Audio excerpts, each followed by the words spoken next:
Melania Trump returned to the border to meet face-to-face with those dealing with her husband's immigration policies firsthand. I'm here to support you and give my help, whatever I can, for behalf of children and the families. During her first stop, Mrs. Trump sat down for a roundtable discussion with officials at a U.S. Border Patrol facility, listening as agents described their daily work. It hurts to see the children. They don't really know what's going on. Following that discussion, the First Lady toured a short-term holding center for migrant minors.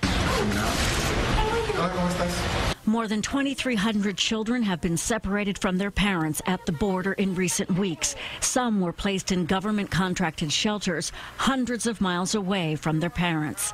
Last week, the First Lady visited children and federal immigration authorities in Texas after the president signed an executive order to halt the separation of families. A spokesperson for the First Lady says she is deeply concerned and eager to see what has changed.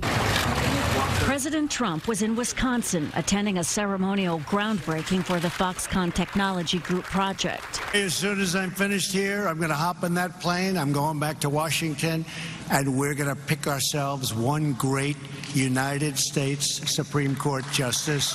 At a rally in North Dakota Wednesday night, the president made it clear that his next Supreme Court nominee will have an impact on the court for a long time to come. We have to pick one that's going to be there for 40 years, 45 years. The president will pick from a list of 25 candidates to replace Justice Anthony Kennedy, who announced his retirement after more than 30 years on the bench. Justice Kennedy was known as the court's swing vote. He often sided with conservatives, but also joined liberals in several key rulings.